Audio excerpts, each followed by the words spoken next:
Shalom. Devosi Yosua pasal yang ketiga, ayat 1-17, demikian firman Tuhan.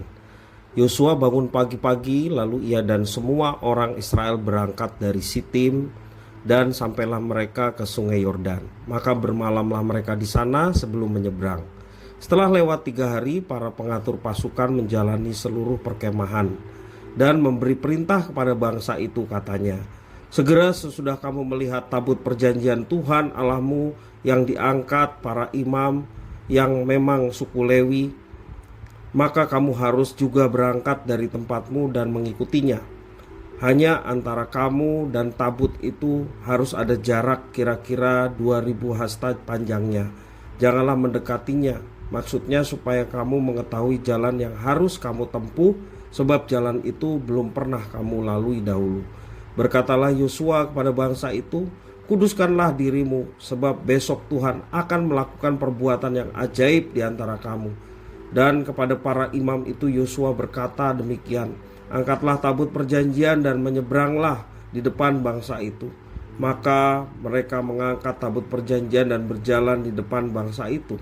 Dan Tuhan berfirman kepada Yosua, pada hari inilah aku mulai membesarkan namamu di mata seluruh orang Israel, supaya mereka tahu bahwa seperti dahulu aku menyertai Musa, demikianlah aku akan menyertai engkau.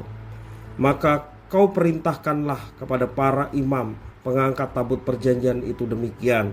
Setelah kamu sampai ke tepi air sungai Yordan, haruslah kamu tetap berdiri di sungai Yordan itu.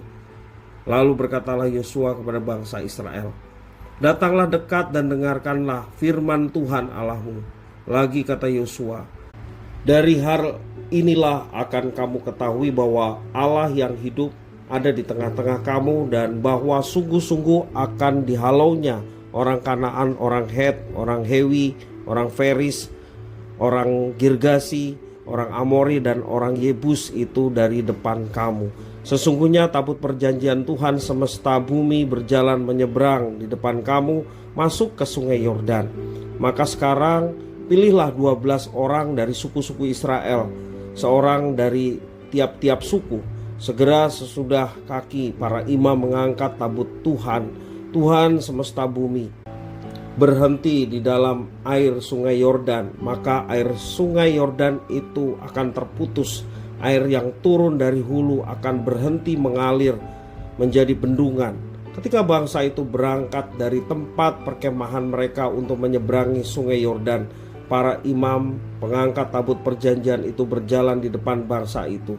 Segera sesudah para pengangkat tabut itu sampai ke sungai Yordan, dan para imam pengangkut tabut itu mencelupkan kakinya ke depan air di tepi sungai itu, sungai Yordan itu sebak sampai meluap sepanjang tepinya selama musim menuai.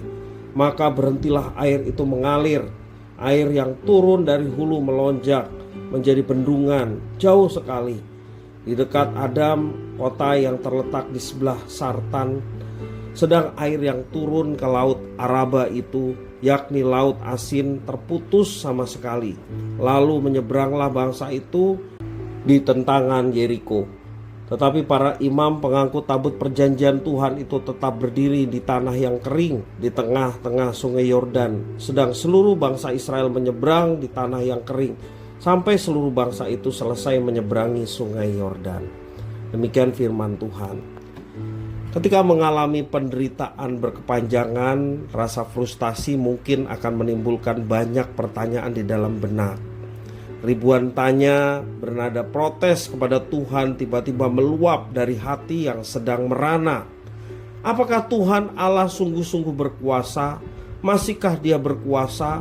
Masih sanggupkah Allah melakukan perbuatan ajaib seperti ketika membebaskan orang Israel dari Mesir? Mampukah Tuhan menyembuhkan orang sakit dan membangkitkan orang mati? Masihkah Tuhan mengasihiku seperti yang dijamin di dalam Alkitab? Tanpa menunggu waktu lama, Yosua segera memimpin Israel untuk memasuki kota Yeriko. Sungai Yordan terbentang di depan mereka. Pada saat itu airnya sedang meluap. Tantangan ini mungkin akan mengingatkan mereka pada pengalaman menyeberang Laut Teberau. Suatu momen ketika Musa memimpin mereka keluar dari Mesir. Untuk menghadapi ini, Yosua mengatur agar para imam berjalan di depan membawa tabut perjanjian. Kemudian orang Israel akan mengikuti dari belakang dengan jarak kira-kira 1 kilometer. Benar saja, pengalaman yang sama terulang kembali kepada generasi yang baru ini. Air dari sungai Yordan terputus ketika para imam telah menginjakkan kakinya ke dalam air sungai. Alhasil, orang Israel berhasil menyeberangi sungai lewat tanah kering. Dan pengalaman ini meneguhkan kembali iman Yosua bahwa Allah yang mereka sembah adalah Allah yang sama dan tetap berkuasa dari masa ke masa. Pengalaman Yosua mungkin bisa menjadi jawaban atas berbagai pertanyaan seperti yang saya sampaikan tadi. Alkitab menceritakan bahwa Tuhan Allah selalu konsisten sejak dahulu, sekarang, dan selama-lamanya. Dia tetap Allah yang berkuasa, sekaligus Dia juga Allah yang begitu mengasihi. Dia adalah Allah yang sanggup untuk membebaskan umatnya sampai hari ini.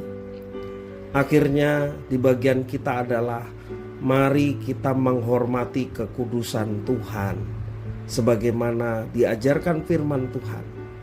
Menjaga kekudusan diri untuk tetap mempercayai Tuhan dan mengambil langkah iman dalam menjalani kehidupan. Kita juga berdoa senantiasa memohon pengampunan kalau selama kita menjalani kehidupan seringkali meragukan Tuhan dengan tidak bersandar kepadanya dan berjalan menurut kemauan dan keinginan kita sendiri tanpa melibatkan Tuhan. Kita memohon ampun kepada Tuhan apabila kita menjalani kehidupan seperti itu. Mari kita menyandarkan kehidupan kita hanya kepada Tuhan. Dia Allah yang berkuasa. Dalam menjalani segala sesuatu, mari kita melangkah dengan iman. Karena iman melampaui segala apa yang kita pikirkan, bahkan melampaui segala beban yang sedang kita alami. Sehingga hidup ini boleh berserah sepenuhnya kepada Tuhan. Dan orang yang berserah demikian, merekalah yang akan melihat mujizat. Mereka yang akan mengalami mujizat. Dan mereka juga sungguh-sungguh akan melihat Allah yang selalu menyertai dan berkuasa untuk melakukan segala perkara dalam kehidupannya. Mari kita andalkan Tuhan dalam segala sesuatu. Segala tantangan bersama dengan Tuhan kita diberi kekuatan untuk kita melampauinya. Tuhan Yesus memberkati.